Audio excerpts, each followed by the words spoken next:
sahabat Hermina, kembali bersama saya Dr. Alicia Sanjaya. Saya dokter umum di RSU Hermina Pandanaran Semarang. Kemudian di samping saya sudah ada Dr. Ade Ismail ya dok ya. Iya, betul. Beliau adalah dokter gigi, spesialis penyangga gigi.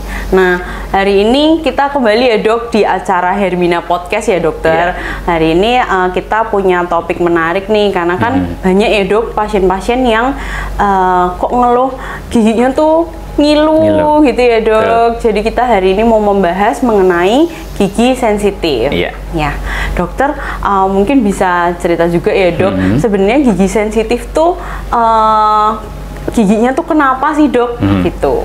Ya, terima kasih sahabat Hermina, bahwa gigi sensitif itu salah satu penyebabnya adalah karena gusinya turun atau istilahnya resesi gusi, dimana hal ini bisa terjadi secara fisiologis atau umum orang terjadi atau karena penyakit tertentu, penyakit jaringan periodontal ya.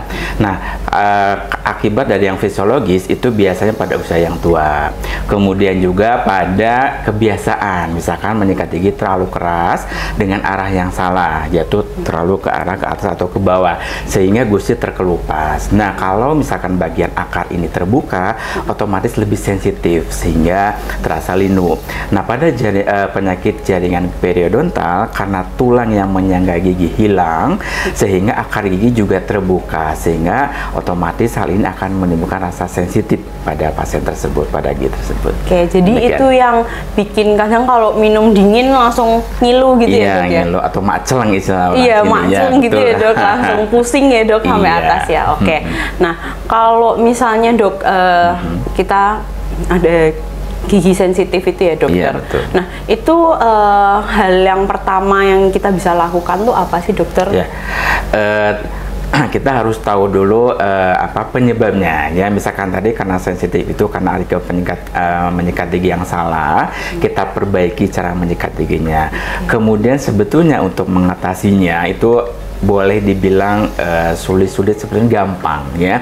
Kalau misalkan resesinya atau sensitifnya tidak terlalu kuat atau terlalu kencang, kita bisa hindari, misalkan menghindari minum-minuman yang dingin atau yang panas, karena itu bisa mengakibatkan rasa sensitif atau linu tadi.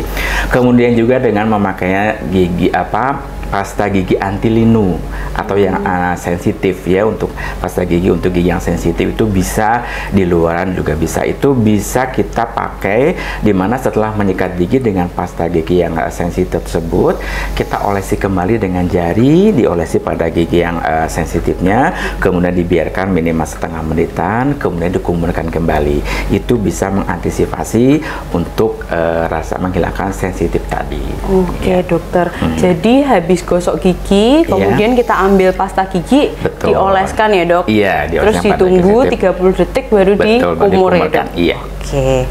Nah dokter, kapan nih teman-teman sahabat Hermina ini, kalau yang punya gigi sensitif harus ke dokter gigi itu kapan dok? Nah gini, gigi sensitif yang harus kita lakukan perawatan itu biasanya yang sudah istilahnya resesinya terlalu berat, artinya permukaan akar yang terbuka sudah besar. Nah, itu yang harus kita lakukan tindakan pembedahan, biasanya dengan istilahnya root coverage atau penutupan akar gigi, di mana gusi kita naikkan untuk menutup permukaan akar yang terbuka tadi.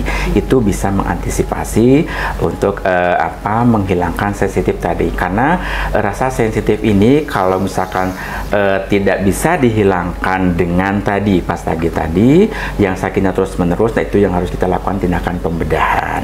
Bisa juga dengan penanaman gingival graft atau gusi yang ditutupkan ke permukaan akar, tentunya ini melalui tindakan operasi. Oke, iya dok, mungkin ini banyak yang penasaran juga ya dok.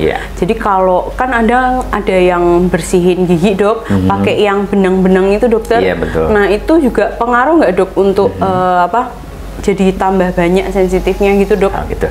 Begini, untuk pemakaian benang gigi atau dental floss memang kita harus bijak memilih dan kita harus hati-hati pemakaiannya karena tidak semua benang bisa dijadikan untuk membersihkan gigi. Fungsi dari dental floss atau benang gigi ini adalah untuk membantu proses menyikat gigi pada sela-sela gigi yang tidak terjangkau oleh sikat, terutama pada gigi yang berjejak. Nah, hal ini bisa dengan menggunakan benang gigi karena benang gigi ini dirancang khusus untuk sela-sela gigi yang tidak bisa menimbulkan sensitif, tidak bisa menimbulkan renggang pada gigi karena dia dilapisi lilin, jadi lebih aman. Oh gitu ya dok, jadi harus pakai dental floss ya dok? Betul. Oke, siap dokter. Jadi kita udah dapet tips nih dari dokter Ade. Jadi yang pertama kita juga bisa melakukan gosok giginya nggak boleh terlalu kenceng gitu. Terus belajar cara gosok gigi yang benar ya dok. Sama tadi yang tipsnya adalah yang mengoleskan pasta gigi gitu ya dok ya. Terus kemudian ditunggu 30 detik, setelah itu dikumur gitu ya dok ya. Nah nanti kalau misalnya teman-teman ternyata dengan melakukan upaya itu ternyata kok nggak bisa juga nih, masih ngilu-ngilu, berarti harus ketemu dokter Ade dong. Iya, siap. Oke.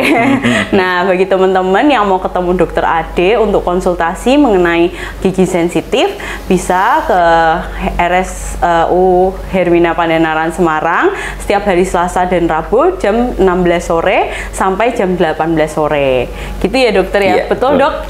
Oke. Nah mungkin terima kasih dokter tips-tipsnya. Kita nanti ketemu teman-teman sahabat Hermina ya dok ya. Oke. Bagi teman-teman yang mau mendaftar ke dokter Ade bisa melalui mobile JKN, kemudian aplikasi Halo Hermina, website kami, kemudian di call center kami di 15488. Oke, stay healthy sahabat Hermina.